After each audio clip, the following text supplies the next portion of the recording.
collected and generated during the various investigations and prosecutions that the Act covered. We erred on the side of over-collection of materials from various sources to best ensure maximum transparency and compliance, which necessarily means that the number of responsive pages is significantly smaller than the total number of pages initially collected. That's why I mentioned a moment ago we're releasing more than 3 million pages today and not the 6 million pages that we collected. I want to address what we didn't produce. The categories of documents withheld include those permitted under the Act to be withheld: files that contain personally identifiable information of victims or victims' personal and medical files, and similar files, the disclosure of which would constitute a clearly unwarranted invasion of personal privacy. Any depiction of CSAM or child pornography was obviously excluded. Anything that would jeopardize an active federal investigation. And finally, anything that depicts or contain images of death, physical abuse, or injury, also not produced. Although the Act allows for withholding for items necessary to keep secret in the interest of national security or foreign policy, no files are being withheld or redacted on that basis. Further, as we previously stated in our December 19th letter of last year, the Department withheld or redacted files covered by various privileges, as we always do, including deliberative process privilege, work product privilege, and attorney-client privilege. As you all know, under the Act, the Department must subsequently submit to the House and Senate committees on the judiciary a report listing all categories of records released and withheld, a summary of redactions made, including the legal basis for such redactions, and a list of all government officials and politically exposed persons named or referenced in the Act. We will do so in due course as required under the Act. I want to talk for just a moment about the redactions that will be obvious to anyone who reviews the materials that we just produced today. In addition to the documentary redactions, which includes personal identifying information, victim information, and other privileges, there is extensive redactions to images and videos. To protect victims, we redacted every woman depicted in any image or video, with the exception of Ms. Maxwell.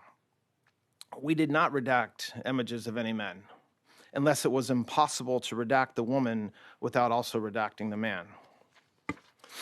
To this end, though, and to ensure transparency, if any member of Congress wishes to review any portions of the responsive production in any unredacted form, they're welcome to make arrangements with the department to do so, and we're happy to do that.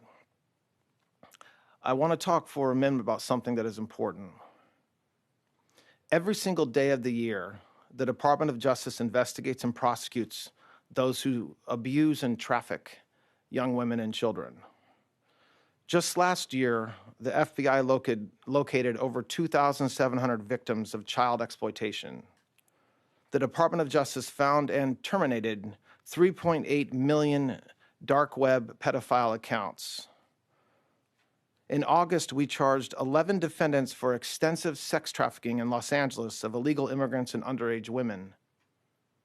Last month, we charged 5 men who were engaged in a sadistic sextortion network of deranged young men abusing women. Over the past several months, last summer and into the fall, we executed Operation Restore Justice, rescuing 205 child victims and arresting 293 offenders. I point this out because I take umbrage at the suggestion, which is totally false, that the Attorney General or this department does not take child exploitation or sex trafficking seriously, or that we somehow do not want to protect victims. We do. There are some select members of Congress and some in the public eye, including those most critical of our efforts at full transparency under the Act, who remain silent as to all the work that we have done and continue to do every day in this space, while quickly pointing a finger at the Attorney General or this department because we were careful in our review of millions of pages of documents over the past 2 months. The Attorney General, the Director of the FBI, and our partners throughout this administration work hard every single day to protect the most vulnerable among us. With the production of this magnitude, mistakes are inevitable. We, of course, want to immediately correct any redaction errors that our team may have made, and so the department has established an email inbox for victims to reach us directly to correct redactions and any concerns when appropriate. That's been in existence since December, and we've been doing that since then. Finally, a very small portion of the documents collected pursuant to the Act include materials that a law firm produced to the SDNY in 2019 pursuant to a grand jury subpoena. This was during the criminal investigation of Ms. Maxwell. We determined it would be prudent to seek an order from the court in the Southern District of New York seeking production of these materials subject to the protective order in that civil lawsuit. To that end, the department has filed that motion with the appropriate judge in the SDNY, and if that motion is granted, we'll release those materials with appropriate redactions immediately. Today's release marks the end of a very comprehensive document identification and review process to ensure transparency to the American people and compliance with the Act. The department has engaged in an unprecedented and extensive effort to do so. After submitting the final report to Congress as required under the Act and publishing the written justifications for redactions in the Federal Register, the department's obligations under the Act will be completed. I'm happy to take any questions anybody has about that. Todd, I'd like to ask you about this, and then I have a Minnesota question for you. On the Epstein release today, it was recently made public that Ghislaine Maxwell claims more than 24 men signed secret agreements with the federal government not to be prosecuted. What is your reaction to that, and what does that mean for her case?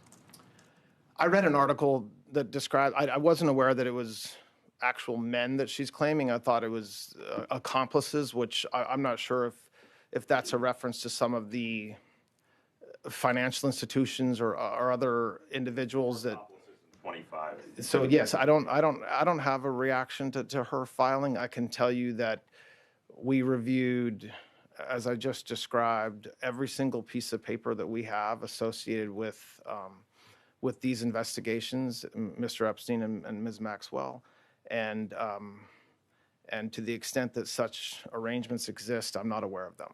And on to Minnesota, if I may ask you real quick. That's in the topic in the headlines right now. There's new video of a man believed to be Alex Preddy, who's spitting, who's kicking out a taillight of a law enforcement vehicle. Does that change the perception of a potential DOJ investigation? Is there going to be a civil rights investigation into his death?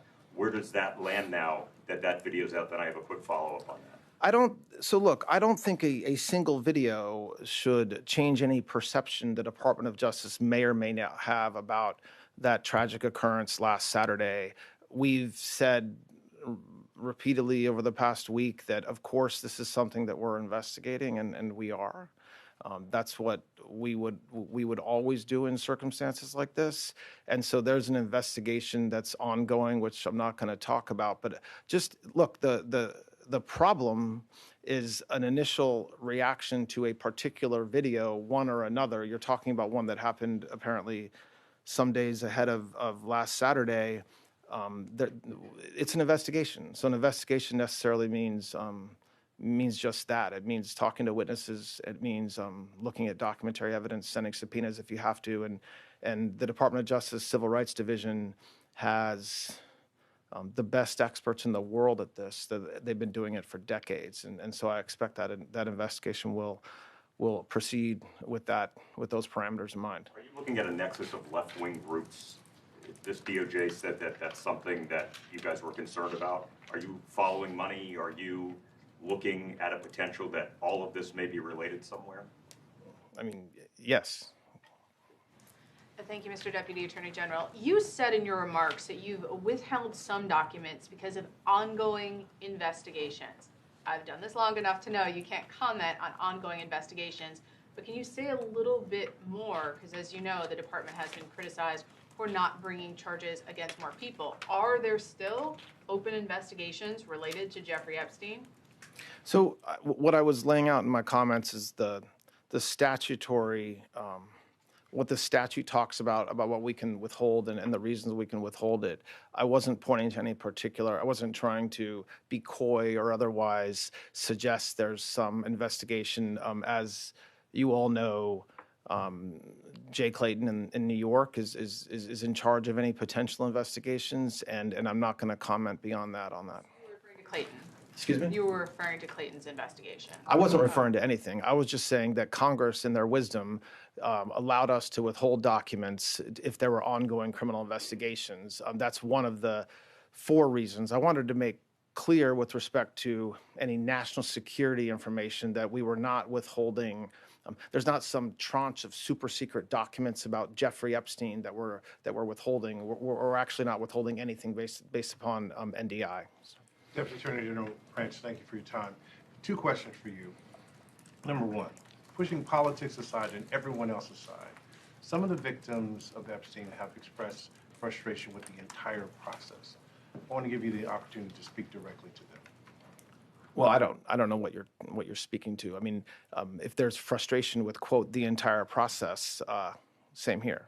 I mean, you have a situation where for many, many years, nobody even breathed a word about Jeffrey Epstein. And then all of a sudden, it was all anybody would talk about going into the last spring and summer, culminating in the passage of the Transparency Act. And President Trump has said for years what I think everybody will find to be exactly true, which is detailing his relationship and lack thereof with Mr. Epstein and what he thought about Mr. Epstein.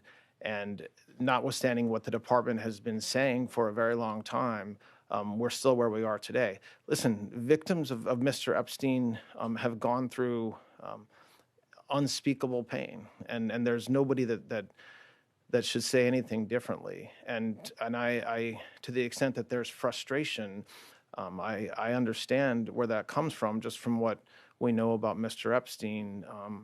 I hope that the work that the men and women within this department have done over the past 2 months hopefully is able to bring closure. I think that what we told our reviewers is that was the goal. You know, there's this mantra out there that, the Department of Justice is supposed to protect Donald J. Trump, and that's what we were telling. That's not true. That was never the case. We are always concerned about the victims. When we said that we were not legally allowed to release documents, that's a fact. That was true. It remains true today. And then with the Act's passage, we are able now and directed to release documents, which is what we are doing. But so hopefully some of those frustrations are now eased. Listen, any victim that wants to speak with the department has done so. Hopefully, if not, they should. The prosecutors from this case in New York have given hundreds, if not thousands, of hours to working with victims, and that's what we do every day, and that's what we did in this case as well. So, very quickly, can you assure the American public that President Trump, like every other prominent person whose name came up in relation to the Epstein files, that all documents, photos, and anything relevant to him connected to the case are being released? I mean, yes, I can assure that we complied with the statute, we complied with the Act, and there is no, we did not protect President Trump, we didn't protect or not protect anybody. I mean, I think that there's a hunger or a thirst for information that I do not think will be satisfied by the review of these documents. And there's nothing I can do about that. But President Trump, of all the people in Washington, D.C. and around this country that have said for years the same consistent message about Jeffrey Epstein as President Trump. And so there's not been a change of course or anything, and certainly his direction to the American people and the Department of his direction to the Department of Justice was to be as transparent, release the files, be as transparent as we can, and that's exactly what we did. I want to clarify your remarks on the Alex Preddy killing. Are you saying that the Justice Department has opened a civil rights investigation into his death? Yes. Yeah, I mean, look, and I know there's been a lot of discussion among the media around that, but just think about what that means. All that means is that DHS, as the Secretary has said, is conducting an investigation, as they should and as they do every time there's a tragic event like this. And the FBI, in their role, which is a separate role from DHS, is also looking into it and conducting an investigation. And that's not that shouldn't be treated as making news.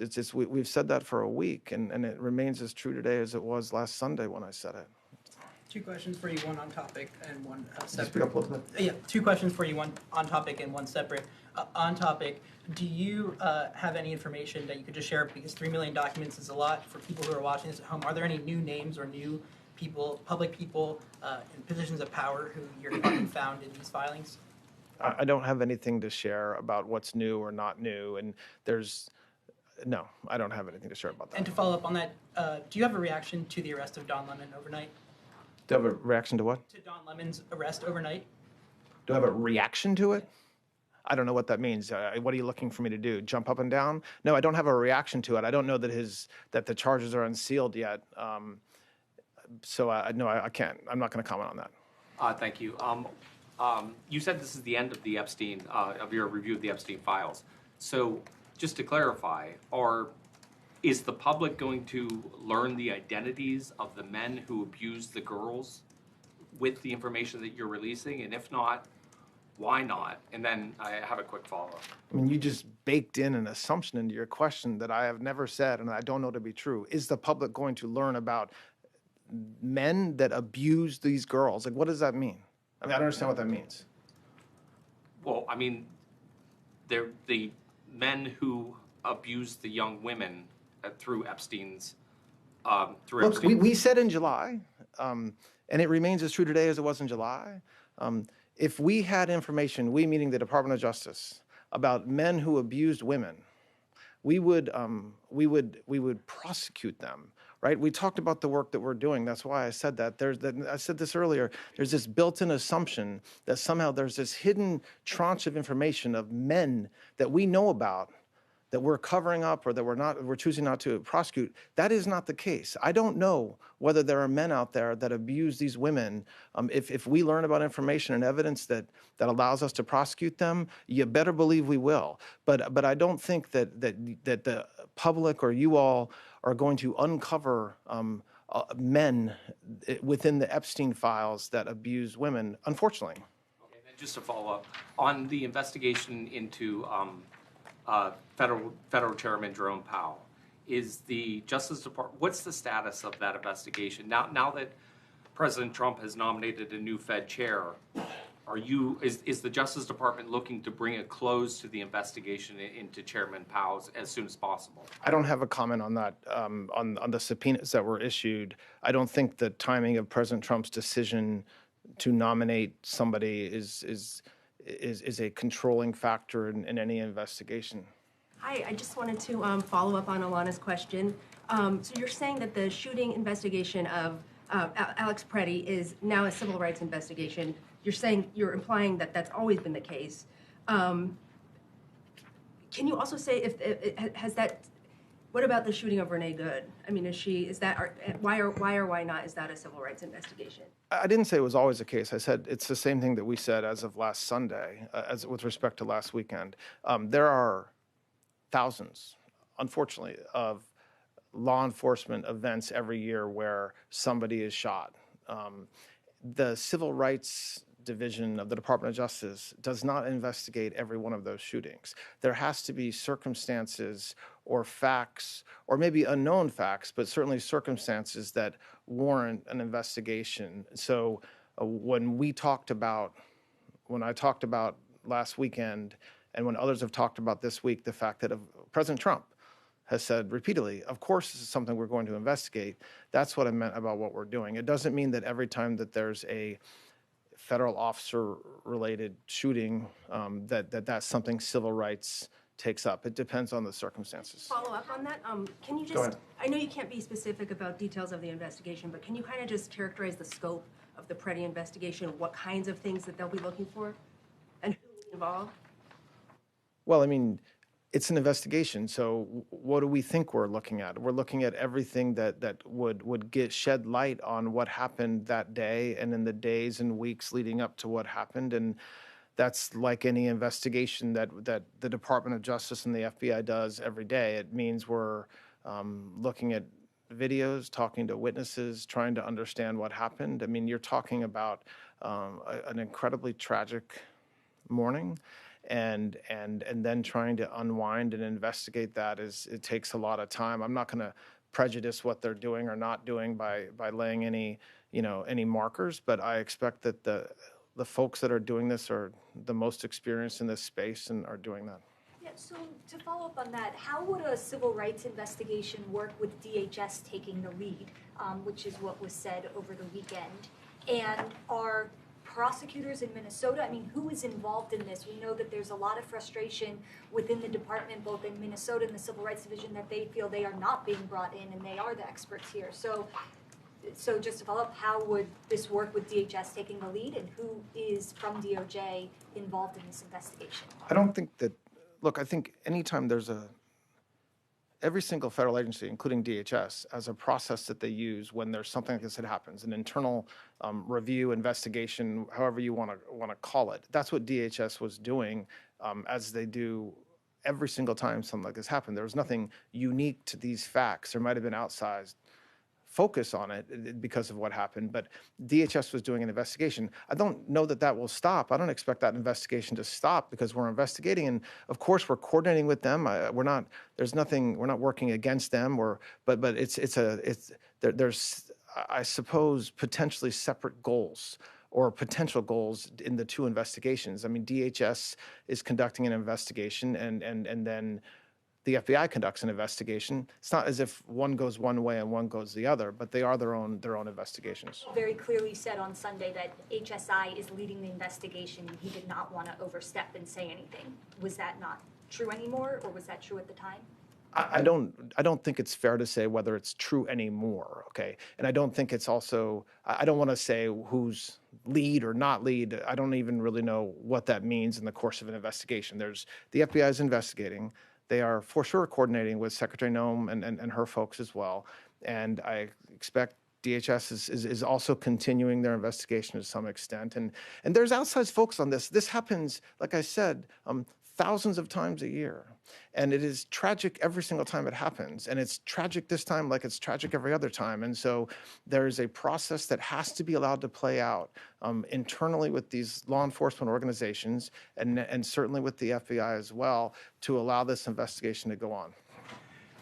You've talked about the expectations surrounding the Epstein files. Do you agree that the DOJ itself, senior officials at the DOJ, played up those expectations for the first half of this year? I'm just sort of trying to understand what responsibility does the Justice Department have for the criticism that has come over the handling of the Epstein files? I'm not commenting on criticism. People can criticize all they want. My point was just to make plain that when it comes to what we've been doing the past 2 months and why we weren't able to complete the review of over 6 million pages. Okay, so you're talking about 2 Eiffel Towers, okay, of pages in 30 days in a way that made sure we complied with the act, right? So the act had multiple requirements. Get it done in 30 days, and you better not release any victim information. All right, so there's a lot of statutory construction, there's a lot of case law that exists that says that if those two are in conflict, we obviously are not violating the 30-day requirement by taking our time to comply with the act. And so my comments were directed at this idea that because we didn't review the 6+ million pages within 30 days, somehow the Attorney General doesn't care about victims or is further doing damage to victims because of that, because exactly the opposite is true when it comes to the Attorney General. Sir, I have questions on Epstein and Minnesota. First on Minnesota.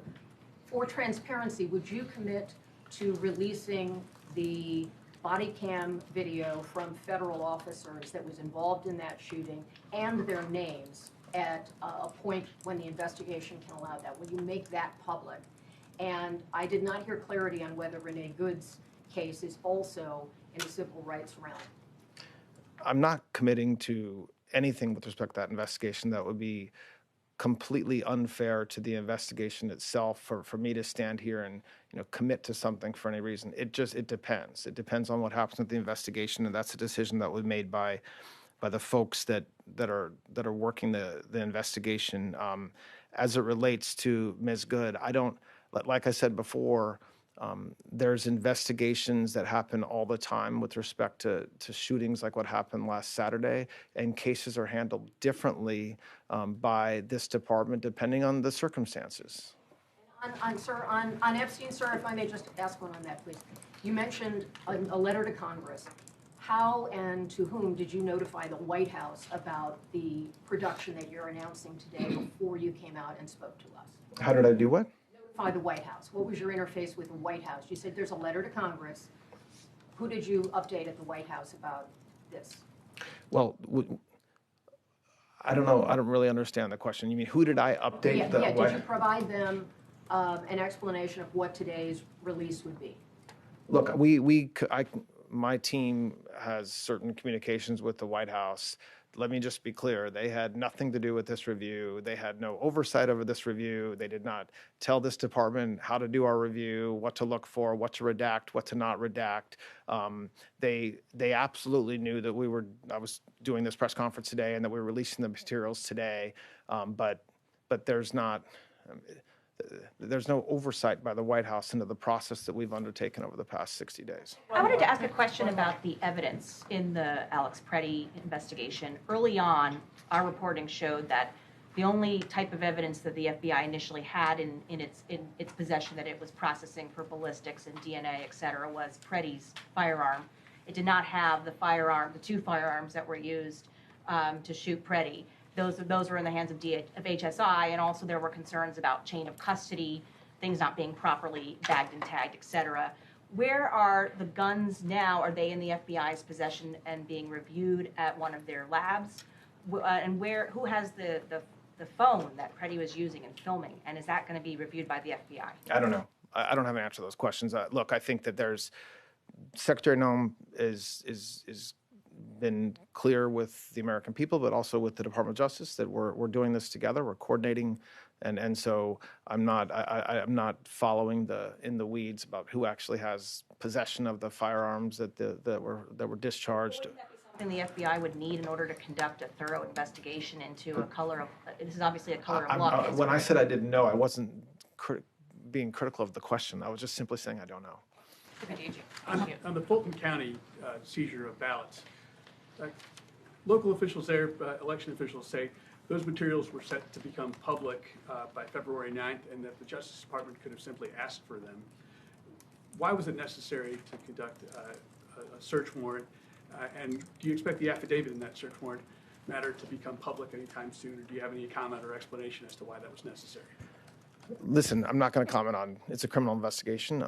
I will not comment on it. I will say that it should be no surprise to anybody in this room or anybody watching that election integrity is extraordinarily important to this administration, always has been and always will be. And so the fact that President Trump and this administration are investigating to make sure that, are investigating issues around elections to make sure that we do have completely fair and appropriate elections should not be surprising, but I can't comment on any criminal investigations. Yeah. To follow up on that, regarding Fulton County, can you explain Tulsi Gabbard's role in Can you just speak DOJ up a little bit, activity? please? Could you please explain Tulsi Gabbard's role in DOJ activity regarding the Fulton County search? What do you mean her role? It was reported that She happened to be present in Atlanta. I mean, yes, I saw the same photos you did. I mean, she doesn't work for the Department of Justice or the FBI. She's an extraordinarily important part of this administration. This administration coordinates everything we do as a group. And so I think her presence shouldn't be, there shouldn't be questioned. Of course, I mean, that's a big part of her job. And so the fact that she was present in Atlanta that day, is something that shouldn't surprise anybody. Sean Maxwell. All right, just two more. Go ahead. Just following up on that, so are you saying that Gabbard's appearance in that area had nothing to do with the Justice Department action, the fact that I most certainly did not say that. No, I did not say that. I said that exactly the opposite. I said this administration works closely together in all kinds of different areas, and so I'm not sure if they're surprised at that the administration is working together on things like election integrity. But if there is surprise, let me unequivocally state we are working together as an administration on election integrity type issues, and so that's all I can say about that. All right, one more. Can you clarify who at the Justice Department is involved in the Preddy investigation? Is it the Civil Rights Division? Is it the U.S. Attorney's Office in Minnesota? So I want to be careful about, I want to choose words carefully about involved.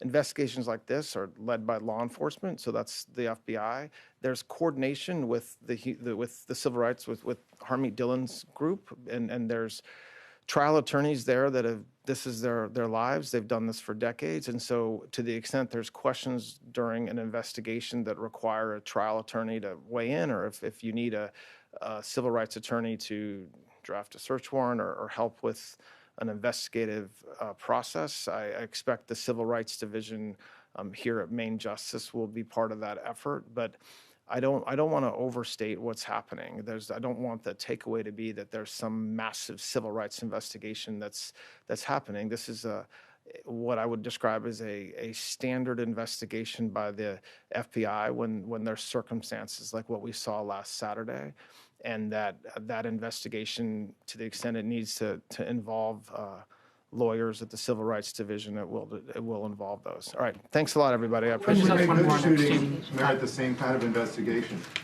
Do you have comment on the career prosecutors that are resigning in Minneapolis?